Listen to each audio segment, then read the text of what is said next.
loads. So, yan. Mga So, kaludes. tayo mga ka-viewers sa ating repair. So, kaya siguro ito walang power mga ka-viewers dahil siguro dito sa kanyang pinaka-timers, okay? Kasi ano natin mga ka-viewers, kasi naman masira itong kanyang switch. Ayan, tita. Naman yung fuse Nagpe-play. kanina. So, wala naman palang problema yon. So, kaya, ito tayo mga ka-viewers. Kung aking test, nilagay ko lang Nakaharang, tita. yan, Harang. sa lampas ba. Yan, ito tayo sa, yan, sa ohms settings mga ka-viewers. Tapos ito, yan o, hindi lang klaro ata, yan o. May nakalagay dito na on, yan o, on. Yan o, on. Banda off, so naka-on ang timer. Pero, pag ititest natin siya, tingnan natin o. Yan o, walang ano yung tester natin o, yan o. Hindi naman yung reading mga ka-viewers, milliohms lang yan o, hindi yan. Dapat to, 00 or 0.2, 0.1 yung kanyang reading. Kasi ano lang dito siya eh, bali switch lang to eh. So wala siya. So ngayon gawin natin dito, putulin natin ito mga ka-viewers, itong timer connection. At ipatugtong natin yan. Yan, dahil wala siyang reading, wala problema yan. So hindi naman kailangan yung timer mga ka-viewers eh. Kasi ako naman, pag gumagamit, pag sa gabi, ayaw ko na mag-timer kasi kung i-timer natin yan, pagdating ng oras, mag-off yung electric fan, ako ay nakakagising. Ha, thank you sa shoutout, Kuya Kois. Sandali, kunan ko lang yung isang phone. May lamok, Isa na yung phone wala ng niyo. electric fan. So, magagamit yung timer. Ako naman hindi mahilig mag-timer. Ang gusto ko, tuloy-tuloy yung andar ng electric fan hanggang hanggang umagahan. Yan. Tuloy-tuloy. Matulog kayo? Pangit yung timer.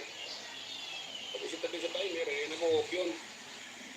So, ako naman pag wala ng electric fan, makagising ako. Ano kung mag-off to ng alauna? O alas 3. Ayan. Makagising tayo ng maaga. Kung 1 p.m. Yan. Kung anong oras natin ititest na iset yun, ganun din yun mag-on. Mag-off. Wala.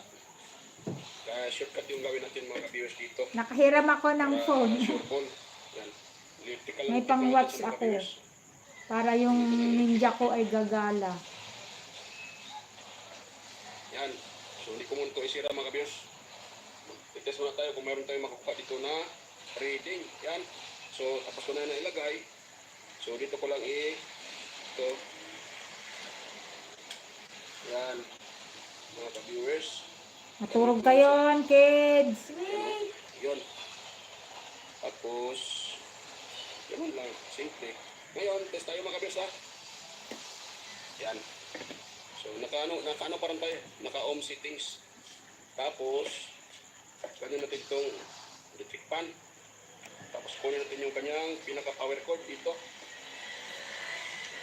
Yan o. Ito natin kung gumagana na ba ito mga ka-viewers. Yan. So, number 1 tayo. Tingnan natin ha. Iyon natin sa number 1. Saan number 1 ito? Ito. Ito pala o. So, ito number 1. Ito ang so ito number 1. Yan. Ayun mga ka-viewers o. Nakaka-rate tayo ng 358 ohms. Yan. So, mataas yan. Dapat sa number 2, bababa yan. Yan. Kanina number 1, 358. Ngayon, 318. So, sa number 3, malamang 200 plus na lang yan. Ayun, 256. So, good na mga ka-viewers. Good na. Diba?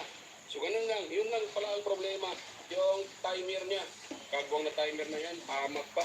So, sa huli ko na ito mga ka-viewers, hindi ko napakita sa inyo. Manghuli ng tilapia sa fish pan kay tita. Nasa harang tita. 1 of 2 harang. 1 of 2 harang na 51 seconds. Yung isang harang. Tapos ko nang masimbol lahat.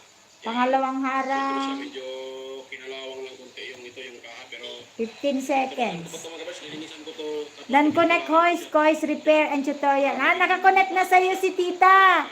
Itnogat Mix TV, Kuya Kois. Yung pinaka, yun ang switch. Madumi pa din yung ganun. Hindi ko pa lanisan yung stand nito, yun o. Yung stand niya madumi. Andito na ako sa main video mo, tita. Manghuli ng tilapia sa fish pan ni tatay. Wow, may fish pan si tita. Tawag dyan, iyon. Nakakamiss nga ito. Naka-number 1 niya siya. 1. Nakita niyo. Siguro marami ditong lidog, bisokol na. On the way, Itnogat Mix TV from Kuya Kois Repair and Tutorial. All right. Medyo madumi.